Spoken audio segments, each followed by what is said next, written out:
If you're serving in the United States Army, there are certain things you can't do. You're not allowed to do these things, even though maybe you used to be able to do them when you were a civilian. Well, now you're in the Army, and so you are not allowed to do these things. I'm Christopher Chaos, and these are things that soldiers are not allowed to do while serving in the Army. What's up, my friends? Welcome to a brand new video. Today I wanted to give you a heads up about some things that you can't do if you're in the Army. Maybe if you're already in the Army, maybe you know about them. Maybe you're new to the Army, so maybe there's a couple surprises in here that you weren't aware of, maybe, but mostly, maybe to fill some curiosity for people outside of the Army, people that, are wanting to join the Army, whatever. I've covered some of these in some other videos, maybe to a certain extent for certain ones, but I thought it'd be, maybe relative to kind of update this, maybe a few things that maybe you didn't know about, maybe just kind of update the YouTube algorithm to maybe publish this type of information to people that are wanting to know about it and have a more relative recent video. So let's get into things, and let's start off with you can't walk and talk on a cell phone. This is for anybody in the Army, whether you're on active duty, reservist, you're a National Guard individual, there is a regulation that says you can't do that. Now, it does not specifically say in the regulation that you can't walk and talk on a cell phone. It's worded a little bit differently to cover multiple things other than just a cell phone. I've seen some people, like in the past video that I did where I mentioned this type of rule, and they're like, there's nowhere in the regulation that says you can't walk and talk on a cell phone. Cell phone specifically isn't worded that way. It says you cannot walk and talk while using an electronic device, so that covers a lot more than just simply a cell phone. That way, things in the past like a pager, a Game Boy or something like that, you couldn't walk and talk while using those kind of devices. Current day, you can't use like a cell phone while walking and talking, and maybe something in the future that comes about. Any kind of electronic device, you cannot be walking and using an electronic device. So a cell phone would fall in that kind of category. That's the most common thing that a lot of people kind of walk and use is a cell phone. You're walking and texting, you're walking and talking to somebody on your cell phone. By the way, I always forget this is more of an old school thing. I think some of the more modern generation use a cell phone like this, right? Not a, whatever. There are some people that kind of get away with it, right? Recruiters can probably get away with it to a certain extent, kind of a thing, but the Army regulation does actually state that you can't walk and talk or walk and use a electronic device. That would include a cell phone. So if you're trying to text somebody, that just simply means that you have to come to a stop. Maybe get out of the way, stop off to the side somewhere, text somebody back if someone's, trying to find out where you're at, trying to find some information about some other soldiers or something like that. You can text and, use your cell phone and everything. You just can't be doing so while walking, while in uniform. If you receive a phone call, you're supposed to come to a stop and maybe stand off to the side somewhere to take that phone call. So you can still use your cell phone. You just can't be walking while using your cell phone because they don't want you distracted and they don't want you to be walking and all of a sudden an officer comes about and you have to salute them, and what are you gonna do? Put your phone down real quick and salute the officer, or other kind of, certain situations where you could be distracted by walking while using that electronic device. Another one is that you can't just go on some kind of spontaneous adventure that takes you outside of maybe like a 250-mile radius. This one mainly applies for active duty. As National Guard and reservists, they don't really care what you do in your off time to a certain extent, but if you're on active duty, they do usually have a mileage radius that you must stay within, and if you want to go outside of that mileage radius, you have to get prior permission to do so. 250 miles is kind of the norm, but in the regulation, it doesn't actually state a mileage restriction. Like 250 miles is not the set standard. It's really based on leadership as far as what that mileage radius is going to be, as it may vary based on the location. 250 miles is the pretty common one, but you could have certain situations, like I've seen, I think West Point has like a 300-mile radius. Certain other locations maybe have a shorter radius because of maybe like you're overseas and outside of that radius is another country and they don't want you kind of going just freely to that other country. So it may vary based on, commanders and the location and everything, but 250 miles is the basic, pretty common one. Now let me show you a few examples. Like if you're curious as to, well, what does that include? What areas can I go within if, let's say, I'm in Fort Carson, Colorado, or maybe some other locations? So if you're in a situation where you're trying to figure out, what am I allowed to go to, right, within the 250-mile radius or whatever the mileage radius is for your location, I found a pretty cool website that I'll actually link down below that may be useful to you, even people that are currently in the Army, to figure out what's within that scope of area that you can kind of go inside of. So you have this website here where you can just enter, let's say like the, your duty assignment. Let's say like, for example, let's use Fort Carson as an example, right? So we have Fort Carson, Colorado. We change the mileage radius. Let's do 250 miles, and you can see what that encompasses. So you've got basically almost all of Colorado. I mean, there's a few small little areas here and there that it probably wouldn't cover, but I mean, all of Colorado, part of Wyoming, a little bit of Nebraska, part of Kansas, a little bit of New Mexico, small little piece of Oklahoma, and a really tiny part of Texas. So if you're stationed in Fort Carson and you want to go to Las Vegas, well, Las Vegas is right over here. So that is outside of this 250-mile radius. So you would have to request permission to be able to go that far. Another example, like the duty station I wanted to get, right? Fort Irwin, California. So at Fort Irwin, change the mileage radius to 250, and there you go. So Fort Irwin, you can go to Las Vegas, you can go down to San Diego, Los Angeles. You even have like my hometown of Bishop, California would be within that 250-mile radius. So if I was stationed at Fort Irwin during my time in the Army, I could have gone to my hometown to visit family without needing a mileage pass. So I'd be able to easily get away with that kind of a thing. And a lot of other kind of areas, a little bit of Arizona, I think it even includes like Lake Havasu, popular spring break area. So there's a lot of areas. So you could easily utilize this website to put in your duty station of where you're stationed at and see what is actually within that 250-mile radius that would allow you to go to those locations without getting special permission to go outside of that radius.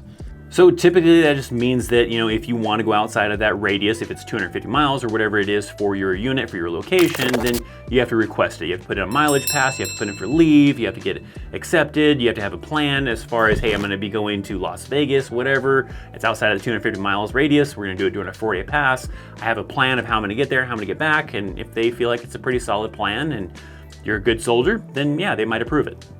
Certain other things, you're trying to go really far away for a 4-day pass, they're gonna be like, no, you have to request leave and take a little bit more time because things could happen. So a lot of it just kind of depends on the leadership, the location you're trying to go to, the radius away from your home duty station as far as like how the process may have to go. But you can't really just go and willy-nilly just take off to anywhere as you want to just because you have the day off or the time off. This one may sound a little crazy based on how it's kind of worded, but if you're a single soldier, you can't have pets. This one really just applies to like active duty soldiers. If you are Reserve National Guard, then you definitely have ways you easily could have pets because they don't really care what you're doing outside of your drill time. But a single soldier that is on active duty is living in the barracks. And the reason why you can't have pets is because barracks policies say that you can't have pets in the barracks. So that means that if you are trying to join the Army, you're a single soldier, you have a dog, let's say as an example, or even a cat or whatever, you're gonna have to try to figure out what to do with this pet, because if you're a single soldier living in the barracks, you can't have pets. Now, even if, let's say you're a single soldier, but you don't live in the barracks, you make enough money because you've built up in rank, you have a few roommates, whatever, and you live in an apartment off post, then yeah, I mean, I guess you could have a pet, but it does definitely get complicated because now you need to figure out, well, what the hell am I gonna do with this pet when I have to go to the field or when I have to go on a deployment? Because simply having Fluffy back home that requires a special medication to take at 8 p.m. every day is not getting you out of the field, is not getting you out of a deployment. So you're gonna have to kind of figure out what the heck to do with a pet. So it does complicate things, right? There are ways to have pets if you're in the Army, but it does become a problem when you are a single soldier in the Army. Another thing you can't do if you're in the Army is, while in uniform, go attend a rally, a political event, a protest. That is not authorized to do while in uniform. You are able to protest, I think, in civilian clothing. You usually want to check with leadership because sometimes there can still be certain restrictions placed upon that. But if you're in uniform, they don't want you showing up to these protests, these rallies, these political events. There are certain ones where you can do that, right? You may have seen before, like things with the president or maybe certain other kind of political events where you see military personnel in uniform, and that's because they were authorized to do so as part of that event. If you're just trying to show up just to spectate or participate in it, but you weren't given any kind of proper kind of clearance or permission from the military prior to, then no. The thing with it is they don't want you representing the military for whatever the cause is, whatever the politician is, right? They don't want it to seem like the military endorses this topic, this subject, this person, whatever. So if someone does show up, let's say to a protest, right, in military uniform, well, there might be like news agencies there to cover it and kind of capture some footage of this protest going on. And you end up on the news, and now leadership ends up seeing you and they're like, wait a minute, here's this guy in uniform, this girl in uniform, whatever. They try to zoom in or try to check out, the name tape, try to check out the unit patch, and probably put out some feelers and be like, hey, who is this individual that was showing up at this protest, this rally, this whatever, in uniform? people have gotten busted that way. They show up at these rallies, they end up on the news, someone sees it, they find out who it was, and they end up getting Article 15s, they end up getting in trouble, maybe reduced in rank, maybe some kind of, extra duty, some kind of reduction in pay, something along the lines. They typically end up getting in trouble for those kind of things because it's not allowed. I mean, a really good rule of thumb with this is that if it's not work related, you're not something that's official Army business type of thing, don't be in uniform for that. I mean, a lot of locations and units even have policies usually where they want you to get out of your Army uniform to go do things off post. If you're gonna go grocery shopping, you're going to the movie theaters and everything, you shouldn't be doing that stuff in uniform. You should change out of uniform and into civilian clothes to do those kind of activities. So it's usually just the best rule of thumb to just simply just get out of uniform to go participate in activities that don't involve Army business. Some units are a little bit more heavily restrictive on that. I mean, you've obviously possibly even seen maybe soldiers like walking around the mall, in a restaurant, in a grocery store, walking around in uniform, and it just really depends on the unit and other leadership how heavily enforced that is, but a lot of units I've seen usually definitely encourage that, and maybe even some really strictly enforce that you should not be doing those activities in uniform. Go home, change, get out of uniform, then go participate in those activities. Last one, and I had to involve it in this video because I think in some of the past times where I've mentioned things you can't do in the Army, somebody always mentions this one thing. What about this? What about that? You didn't mention this. So this one I feel like I have to mention, and that is no walking on the grass or walking on a logo or a unit crest on the ground. So let's talk about that, right? That's a pretty common one where people will mention, hey, no walking on the grass, right? It's a weird rule, but sometimes it is a rule that happens at a lot of locations where either if you're in uniform or even in civilian clothes, maybe they have certain areas where they don't want you walking on the grass, maybe in front of the battalion, in front of the division, certain locations, they don't want you walking on the grass. Why is that? I don't know. It's kind of a complicated thing. Sometimes they just don't want people creating trails across the grass. They want to keep the grass nice and clean. Sometimes it's about, just discipline, and they want to keep you on the sidewalk. There's probably a lot of possible reasons, but in certain locations, especially like basic training AIT, they're probably really strict on that. At the unit, it really depends on the unit and maybe who's in charge and the environment you have. But yeah, it can still be a thing, definitely even at your units as well. A lot of locations, to keep down on maintenance, they kind of zero-scape certain areas and stuff, but they do definitely have certain areas where they do have nice green grass that gets mowed often type of thing, and they tell you, hey, don't go walking on the grass, just stick to the sidewalk. The unit crest thing is definitely a pretty big thing. You probably have maybe the battalion, the division, whatever, you go inside the building headquarters and they have a big unit crest, maybe imprinted or whatever on the floor, and you see usually people walking around that crest because, yeah, you might get yelled at for whatever reason walking across that crest. Why that's a rule, I couldn't tell you really too much on that one.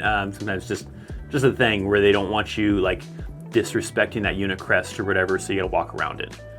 That's a weird thing that I even still feel weird about. If I see a big unit crest, a big logo on the ground, I kind of subconsciously try to walk around it. There's one at my work where we have a big Fort Carson kind of logo that's in the lobby area, and I usually walk around it for the most part.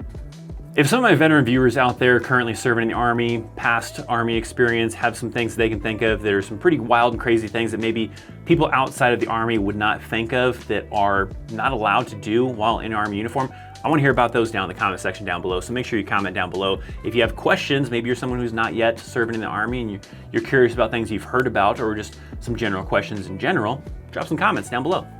There are even some things when you're in the Army that you're required to do. And if you want to learn about those, then check this video out right here.